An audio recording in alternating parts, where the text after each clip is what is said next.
E às vezes causa impacto quando se nos apresenta ou quando se nos aponta o dedo acusando-nos de fanático, simplesmente porque nós estamos compartilhando ideias, pensamentos que não se acasalam com a bolha em que eles vivem. Nós precisamos sair da nossa bolha. Isso, repito, na filosofia, na academia, na universidade, na convivência social e, por que não dizer, na instituição religiosa que talvez você abrace. Por que tentam impor os dogmas? Por que eles tentam empreender o trabalho para que você não pense, para que nós não pensemos? Se nós herdamos do nosso Criador essa capacidade de raciocínio, por que nós não iremos utilizá-la?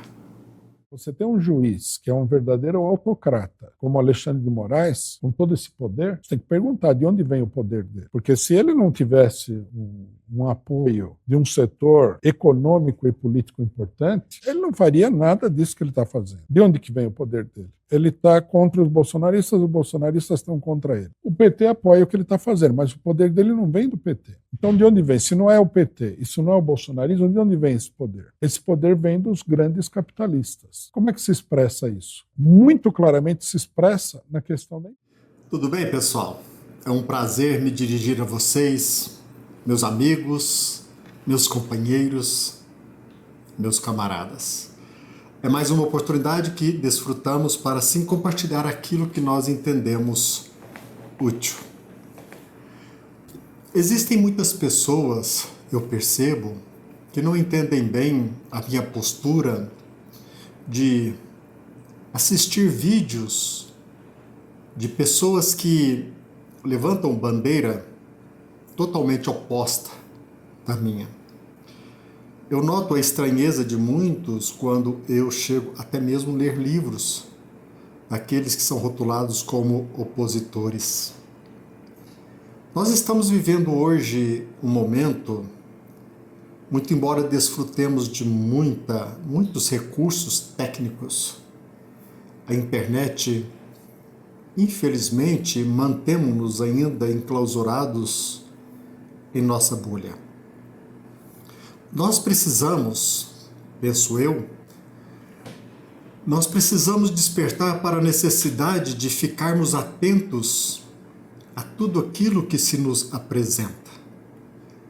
Em contato com uma ideia oposta, em contato com uma opinião adversa, nós precisamos desfrutar e exercer o direito de escutá-las, de analisar o posicionamento, a opinião do outro. A convivência social, ela nos proporciona isso. É claro que eu sempre compartilho com vocês o meu trabalho de ir em busca da verdade. Nós aprendemos com filósofos, com pensadores, acima de tudo com Sócrates, a necessidade do incessante questionamento, a dúvida, a pesquisa, o trabalho. Eles solidificam a nossa concepção. A necessidade de, através da humildade, ao escutar, a ferir, e olhar não somente prestar atenção nos intelectuais, naqueles que são rotulados como intelectuais renomados, professores, doutores. Penso que todos nós devemos dirigir o nosso olhar de forma atenta às pessoas simples, porque o conhecimento não advém apenas e exclusivamente de um curso universitário. Não advém apenas de um estudo atento. A experiência, a vivência, a experiência pessoal de cada um pode contribuir conosco. A necessidade de auscultar. Talvez você pergunte, olha, se você tem a iniciativa de compartilhar as suas ideias, pelos seus argumentos, denota-se que talvez você não esteja seguro daquilo que esteja sendo compartilhado.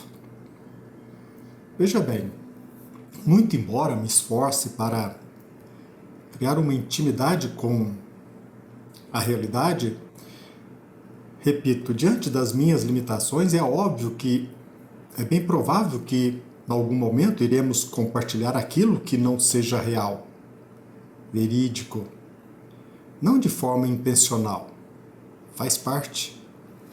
O que é imprescindível todos nós percebermos é que você desfruta de um direito e até mesmo de um dever de duvidar daquilo que nós estamos compartilhando.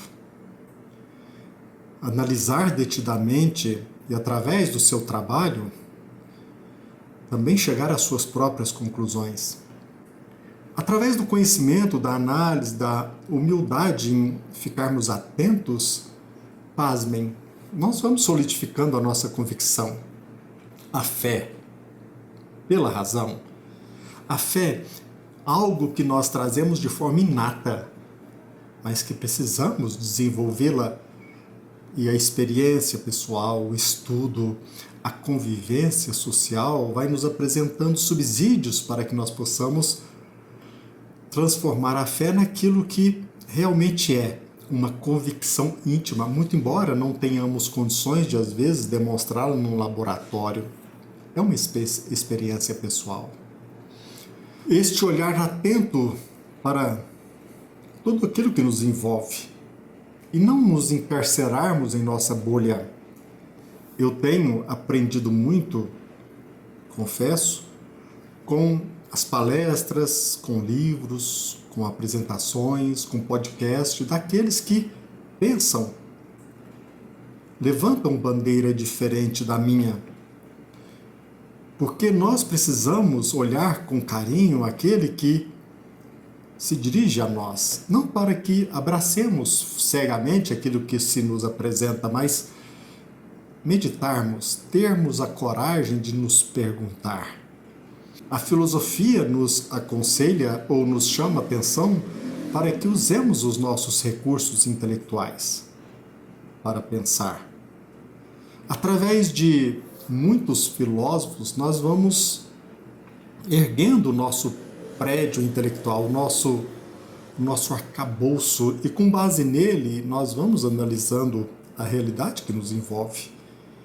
Nós aprendemos com Sócrates, nós aceitamos o convite dele do questionamento das ideias, dos conceitos inequívocos, que muito embora eles existam ainda aqui na Terra, nós encontramos muita dificuldade de nos depararmos com ele, uma percepção exata daquilo que seja verdadeiro. Mas isso não pode nos impedir a caminhada. Muitas pessoas estranham quando eu cito Nietzsche, aquele que disse que Deus está morto. Mas quantas e quantas coisas, quantos ensinamentos eu percebi, que eu aprendi com ele, essa nossa disposição de ficarmos atentos. Karl Marx, aquele que disseminou entre nós essa concepção materialista da sociedade baseado em Hegel. Nós percebemos pela filosofia de Marx que ele não admitia, a fim de refutar o direito da propriedade, ele não admitia a concepção de direitos humanos, direitos naturais. Ora, se existem direitos naturais, obviamente veio ao nosso encontro por um Criador, por uma fonte eterna, imortal, qual nós mesmos. Por conta disso, ele não admite a existência de direitos naturais porque pensa que todos emergem de uma concepção burguesa. Talvez com este argumento você irá entender a frase que a religião é o ópio do povo. O que eu estou dizendo com este vídeo, com esta fala, vocês vão entender o motivo pelo qual eu iniciei citando fala de Rui Costa Pimenta, aquele que representa o Partido da Causa Operária. Obviamente, ele, como extremista, como da extrema esquerda, ele não admite os direitos humanos, os direitos naturais. E nós não percebemos, por falta de conhecimento, por indiferença, a ignorância é fruto da indiferença. Nós não percebemos que quando se concebe esta postura, nós estamos chancelando aquele que está no poder o direito de exterminar a própria vida do ser humano em benefício dos interesses estatais. Por isso que é muito importante quando nós, no desenrolar do nosso aprendizado, quando nós nos perguntamos, quando nós aferimos se estamos levantando a bandeira correta, nós percebemos que até mesmo aqueles que pensam de forma flagrantemente diferente do nosso modo de ver, eles também estão enxergando aquilo que nós estamos enxergando. A autocracia, o abuso de poder, o poder do judiciário, o desrespeito aos direitos humanos, mesmo que eles, em alguns casos, não admitam a existência de direitos naturais. Com um tom irônico, eu iniciei a minha fala reportando-me a vocês como amigos, como companheiros, como camaradas. E quando nós estudamos aqueles que fizeram e fazem parte dessa concepção socialista, comunista, eles sempre se relacionam como camaradas. Quando, na verdade, o vínculo que os irmana é a existência do Estado. E caso seja necessário exterminar um ao outro, eles farão. Porque, na ilusão deles, o interesse que prevalece é deste ente fictício, que em real não existe, que em real não existe, e estão cada vez mais fomentando o ódio e a separação. Pensemos nisso. Usemos os nossos recursos e sempre nos coloquemos à disposição para aprender, para tirar proveito. Um abraço. Até breve. O processo contra o Bolsonaro, né, feito dessa maneira, esse processo é um processo lavajatista evidente, né, não dá para negar, cercado de arbitrariedades, é uma coisa que tem a possibilidade altíssima de sair, o tiro sair pela culatra. O pessoal se agarra a essas coisas porque não tem nenhuma fé na luta do povo brasileiro. Eles acham que o povo brasileiro é composto de umas pessoas que não têm nada na cabeça, manipuláveis, e que finalmente é preciso resolver o problema sem o povo, a revelia do povo, com o judiciário. Isso não vai dar certo. É que vai trazer muito problema. Sem falar na própria desmoralização de quem apoiar esse tipo de processo. Nós temos que lembrar o tiro que saiu pela culatra com o processo da Lava Jato. E a Lava Jato, ela não tinha opositores do tamanho do bolsonarismo e da direita nacional. Então isso daqui vai dar muito problema. Você e o seu partido têm criticado duramente o STF pela condenação dos réus envolvidos no 8 de janeiro, se contrapondo à ideia de que houve uma tentativa de golpe naquela data, cujos responsáveis e executores deveriam ser punidos de forma exemplar. Esta posição não aproxima o PCO do discurso bolsonarista? Está sem som, Rui. Sem som? Agora sim. Tudo bem? Tudo bem. Não, sem dúvida, aproxima, porque os bolsonaristas estão numa posição defensiva aí, né? Mas a nossa preocupação não é com os bolsonaristas em si, né?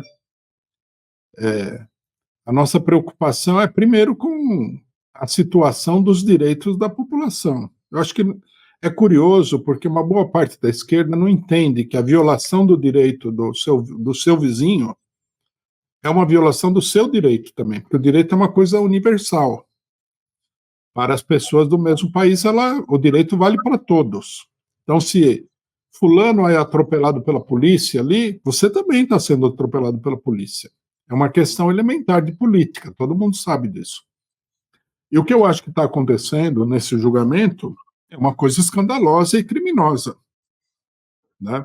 Primeiro porque se a tese do golpe de Estado fosse verdadeira, você teria que ter aí um banco dos réus com militares, né? Porque golpe de Estado com pessoas totalmente desarmadas e tal, nesse caso, né? Aquilo lá seria uma espécie de putsch, de uma insurreição de pessoas armadas para tomar o Estado. Não existe. Desarmado é difícil você realizar um putsch dessa natureza. Então, você teria que ter militares. Não tem nenhum militar. E as pessoas que estão sendo condenadas a penas duríssimas são os pobres coitados. Aí o pessoal fala, não, mas eles são bolsonaristas. Tudo bem, mas ser bolsonarista é uma questão ideológica. É como, sei lá, você ser evangélico. É um posicionamento seu. É uma porcaria de posicionamento? Sem dúvida nenhuma. Mas você não pode ser condenado por isso. Você pode ser condenado por aquilo que você faz, não por aquilo que você pensa. Bom, isso é muito grave, né? Condenar o cidadão lá que é ex-funcionário da Sabesp há 17 anos, 15 em regime fechado, é uma coisa, é uma barbaridade. Eles foram condenados também por associação criminosa armada, sendo que ninguém mostrou as armas que teriam sido utilizadas para fazer o que eles fizeram.